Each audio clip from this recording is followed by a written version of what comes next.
morning, everybody. Today is another adventure in the life of Sandy and Clovis. We're going to head to town pretty soon. Hi, Clovis. You wanted to get in the picture, did you? I see you. He's such a good boy.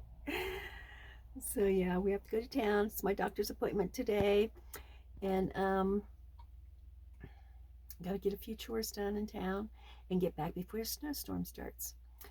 So I hope you liked today's video. Welcome to Dancing with Bears. Close, you're so good. So I guess we better get on with the video and on with my day. Hopefully the doctor's got some good advice today for my problems. And I missed Desiderata terribly.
Oh my gosh, can you believe that I saw that bighorn sheep?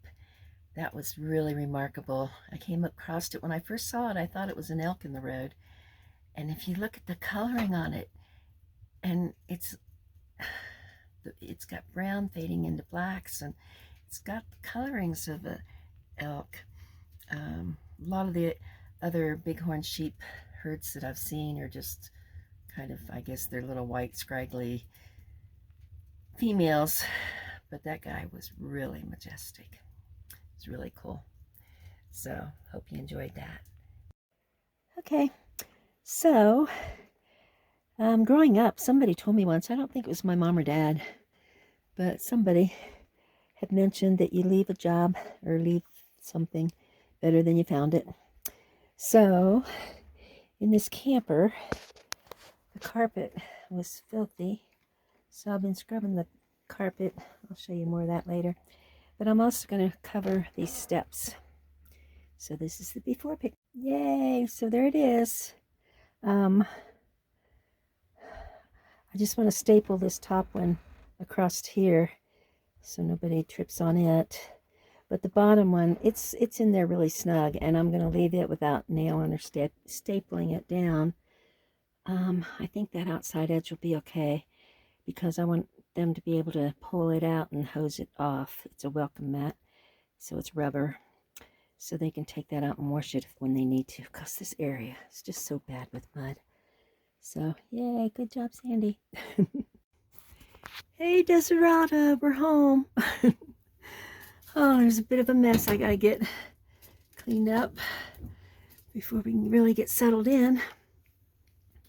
I had put these boards inside to dry, and I stained them the other day so that they could be dry so I could work on the door.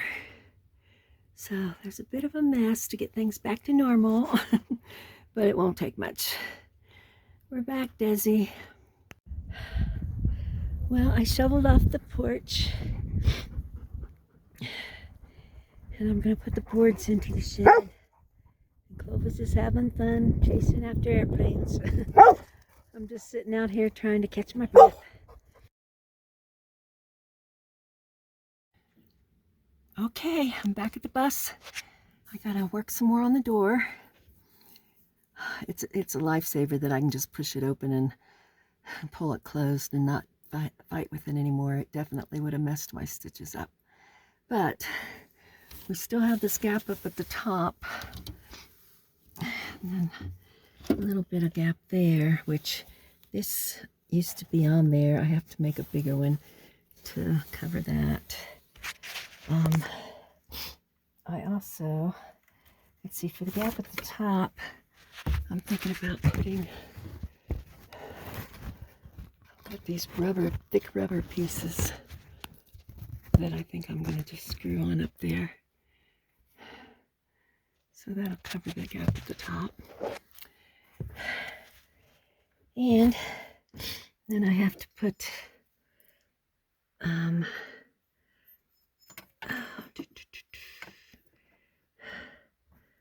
gotta get a latch on it, so I have to put this on that side.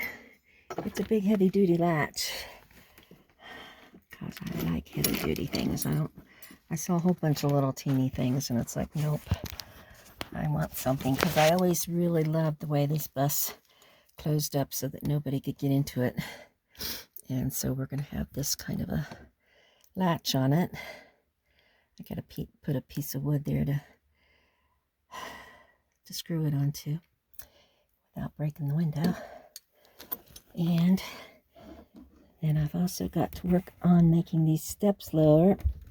I want shorter steps because my knees, they are so long or wide.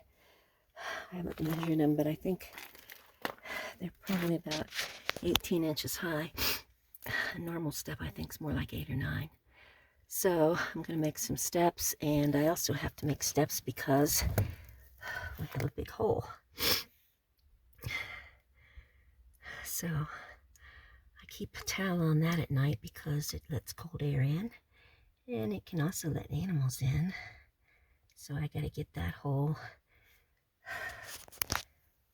sealed well and covered before I put my steps on.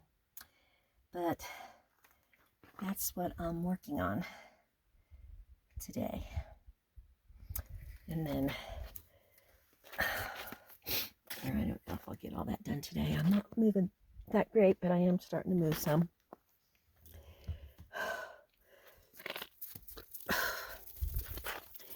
Then the outside's going to have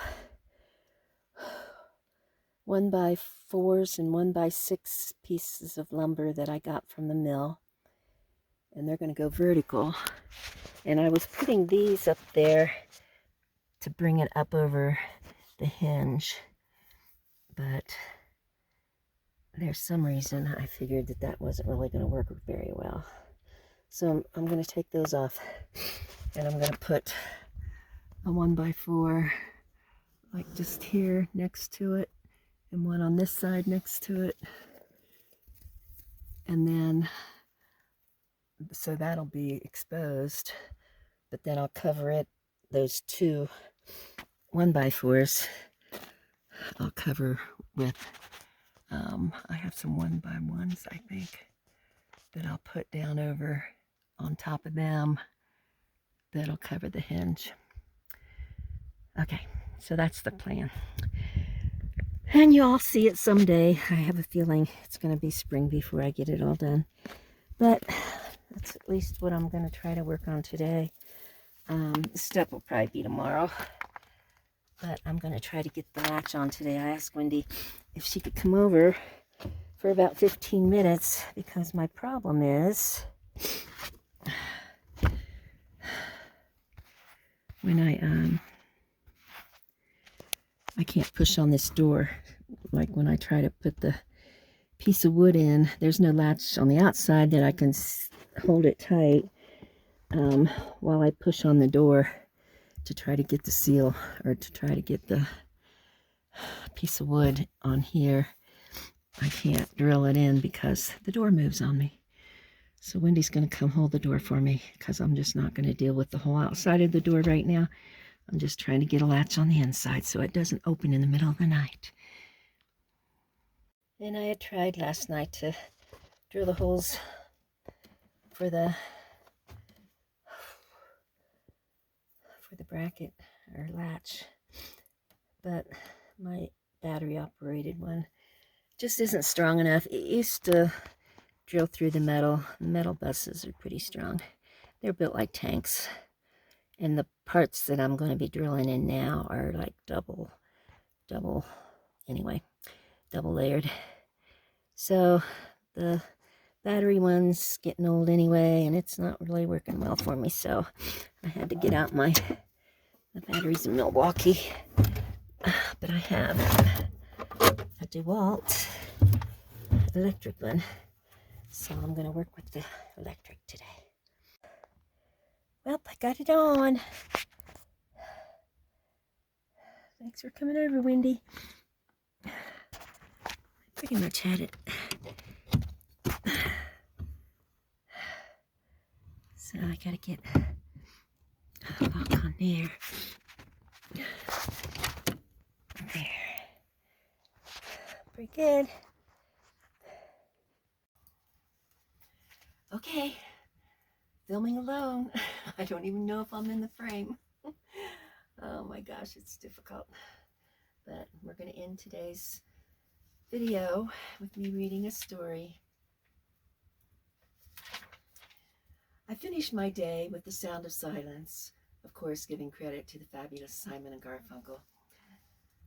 I am not dreaming of walking a street of cobblestone, but I am alone, contemplating my day's accomplishments while the tiny white twinkling Christmas lights sparkle that permanently adorn my flower and leaves garland along the top of my metal white satin wall. Soon my Christmas storage box will be popped open with promises of childhood memories, and will join them with brightly colored lights and ornaments.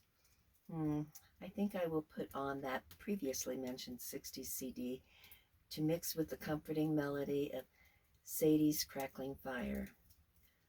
Lovely way to end my day of breaking tree limbs and splitting wood and stacking logs. Clovis lies watching and catching a few Z's under the truck parked close to my labors, while above his McDonald's cup filled with water for him inside the truck is melted, but a large portion of its previous condition still remains. The sun is not quite strong enough to eradicate all the ice. Today has broken my heart because of my stupidity. My faithful little chainsaw has died. There may be hope, but it's looking slim. I realize now I did not mix its gas and oil correctly. I honestly know better, but was thinking the 2-gallon gas can was my 1-gallon one, so the mixture was too thin, too lean. Idiot. But we are all human, and the poor baby steel had a rough life cutting 20 quarts the past few years. I have known its days were coming to an end, with hopes it would make it through the winter, and I could squeeze my budget for a new one in the spring when I will not have my propane costs. A neighbor, David, is going to look at it over today and give me his recommendations after he empties out my mistake and refills it with the chainsaw mixture. Fingers are crossed. I still need 2 more cords. I imagined 20 trash bags of kindling may work. And then, woohoo, I remembered I have an electric chainsaw that I have not used for 5 years. I have 2 cords of cut and split logs under tarp already, waiting for their chance to warm my home and heart. And I have a giant, clearly 4x4 by 8 feet which is a cord, stack of limbs ranging from thin kindling I can break with my foot to 4-inch diameter that my electric saw can reach to cut when there's enough sun. My mountain property is in Carson National Forest, and my daughter's property, where my tiny home, Desiderata, resides, is less than a mile away from that national forest, which covers most of New Mexico, USA. For a $20 permit, you may cut dead trees. The big guys go in and ravish nature's beauty. Well, hopefully just dead trees, but leaving the forest floor a mess. That is where we older folks, like a fellow woodsman David and I, come in and clean up, treasuring some decent sized limbs they have left behind. You really would not believe the enormity of what they have left. Plenty to keep me busy if the snow does not cover it. So, in conclusion, with all of its ups and downs, all is well, all is right in my world. It is time to say goodnight to my melody of the 60s and the twinkling lights. Sweet dreams, my eyelids are growing heavy and aching muscles melting into my satin-covered mattress.